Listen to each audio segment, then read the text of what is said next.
Hello and welcome to another eye-opening analysis here on Jenga Kenya YouTube TV. I'm your host Shadrack Bure Kakai, and today we are diving deep into a striking difference in priorities between nations, notably the United States of America, Burkina Faso, and Kenya. All this is for education and for our enlightenment, dear ladies and gentlemen. We will be examining how each nation tackles issues like poverty, infrastructure, and technological advancements. So buckle up for a very fascinating journey.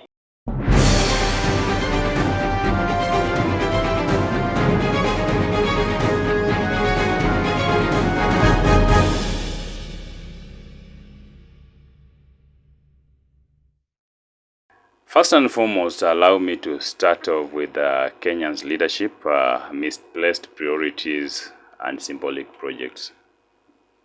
This is on public domain, ladies and gentlemen. When your son is a thug,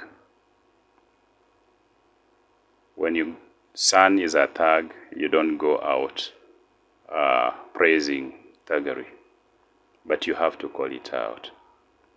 So let's consider Kenya's leadership and its misplaced priorities and symbolic projects, because we want the best for our nation. This is Jenga Kenya YouTube TV.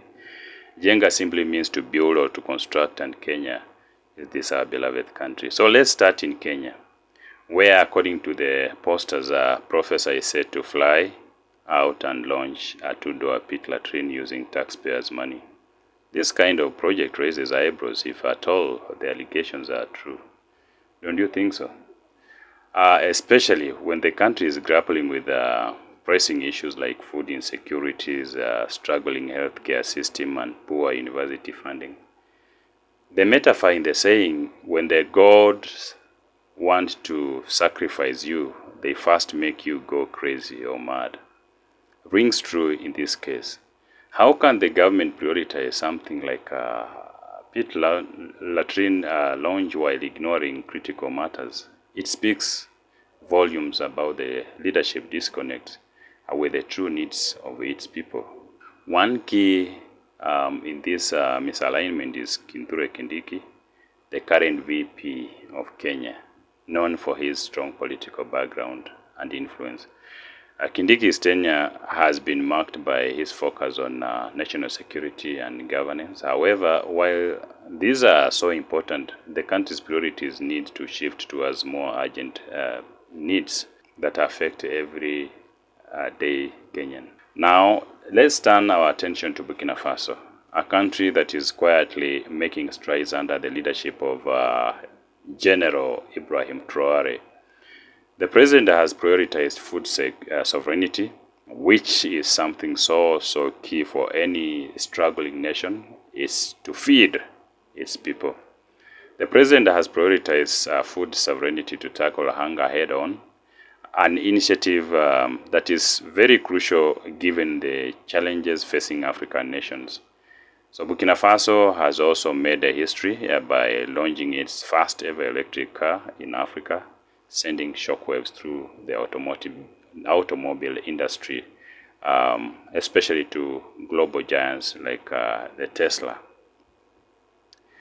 Ibrahim Traore, a relatively new face in Africa's leadership, has been focused on not only securing his country's food supply, but also fostering innovation with sustainable technologies. This is in itself a stark contrast to the Kenyan focus on symbolic projects like launching the pit latrines. Don't you think so? So Burkina Faso seems to be pursuing meaningful challenges that align with both the needs of the people and even the future of the nation. Let's consider the third country, United States of America. The superpower dreams amidst domestic issues as well. Finally, we look at Elon Musk, a man who, despite his immense wealth, pushes the limits of America's ambitions, particularly in space exploration. His plans to decorate the moon with American flags and even seek life on Mars sounds like stuff of science fiction.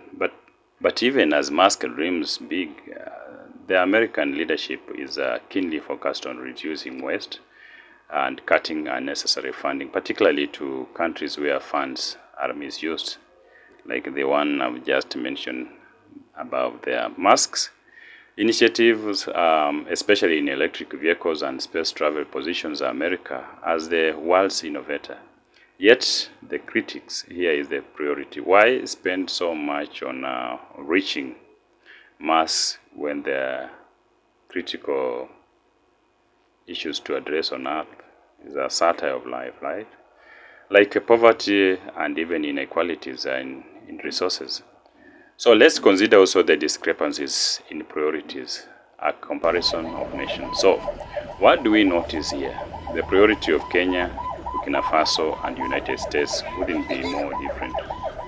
First, Kenya's leadership seems to focus to symbolic gestures that don't even address the country's immediate struggles. But as for Burkina Faso, it's tackling hunger head-on while fostering technological innovations, showing a remarkable balance between today's need and even tomorrow's opportunity. And lastly, when we look at the United States of America and leaders like Musk, it's setting its sights on the stars, but still working to manage waste and reallocate resources. What strikes me most is that those who need more are often the worst at saving and even worst at producing. The likes of Kenya that I've been able to mention there above. Minor irrelevant projects. Kenya, with all its urgent needs, is spending on minor irrelevant projects. The US, despite its wealth, you'll find that it finds it necessary to cut back on unnecessary spending, particularly on foreign aids that doesn't yield results. So in conclusion, be considering misalignment, needs and resources. The ultimate takeaway here is that the leadership priorities need to reflect the real needs of the people. And we can be able to practice this even at our local government institutions, our families. When a country is struggling with food insecurity and poverty, projects like pit latrines launches seem almost comical, don't you think so? It's just like a family which is struggling to put food on the table, and then a man of the house, the sole provider of the family, is drinking himself and urinating in himself, calling himself a king amidst fellow men. Don't you think that is very, very comical? The true measure of leadership is the ability to see beyond the noise and even focus on issues that will improve lives in the most tangible ways. So as for my final thought on the analysis, this kind of leadership disparities highlights how nations are often caught up in their own ambitions, even forgetting that the well-being of their citizens should be the priority. The God's sacrifice metaphor. They first make you run mad, and then they sacrifice you. Feels all too real when we see how disconnected our leaders can be from the real struggles on the ground. We'll have to wait and see whether these projects, like the launching of the pit latrine in Kenya, will have to come into effect. The lack of follow-through on such promises only add to the cynicism around our leadership. Ladies and gentlemen, thank you so much for tuning in to this edition of Jenga Kenya YouTube TV. Don't forget to like, share, and comment with your thoughts. Ladies and gentlemen, we need to do something better. Don't just view, subscribe, share, and even hit the notification bell so that whenever we upload our videos, you'll always be the first to be notified. Until next time, keep questioning, keep analyzing, and let's keep building our beautiful country, Kenya, and the world at large. Stay safe, stay informed. Bye for now.